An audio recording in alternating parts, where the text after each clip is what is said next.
नमस्कार. फक्त योजना या यूट्यूब चॅनलमध्ये मी ओमकार तुमचं स्वागत करतो. तर संजय गांधी निराधार योजना आणि श्रावणबाळ निवृत्ती वेतन योजनेअंतर्गत दरमहा 1500 रुपये मिळतात. तर माहे एप्रिल ते जुलै याची पेन्शन कधी मिळणार यासारखे प्रश्न वारंवार आपल्या चॅनलवर विचारले जात आहेत. तर कालच एक कमेंट पाहण्यात मिळाली, आमचे तर डॉक्युमेंट कंप्लीट आहेत, मग आम्हाला पेन्शन का मिळत नाही. तर लक्षात घ्या, ही संपूर्ण राज्यव्यापी संकल्पना आहे.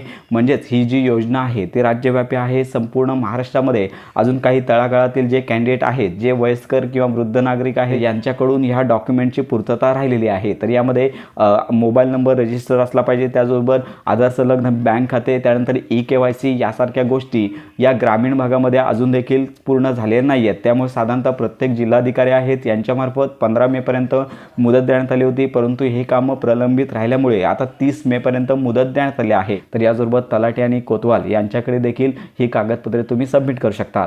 आणि संपूर्ण महाराष्ट्रातील जिल्ह्यानुसार सगळ्यांचे कागदपत्र आणि त्यानंतर व्हेरिफिकेशन कंप्लीट करून एकत्रित DBT पोर्टलद्वारे सदस्य अनुदान म्हणजे जी पेन्शन आहे ती तुमच्या खात्यावरती जमा होणार आहे. तर या सगळ्यांचाच विचार केला जाणार आहे. जोपर्यंत सर्वांचे आवश्यक कागदपत्रे किंवा व्हेरिफिकेशन हयातीचा दाखला किंवा आधार संलग्न बँक खाते प्राप्त होत नाही, तोपर्यंत हे अनुदान वितरित करण्यात येणार नाही. तर अशा प्रकारे ही महत्त्वाची माहिती इतरांपर्यंत नक्की शेअर करा आणि खात्रीशीर अपडेट्स मिळवण्याकरता फक्त योजना या यूट्यूब चॅनलच्या कनेक्टमध्ये राहा.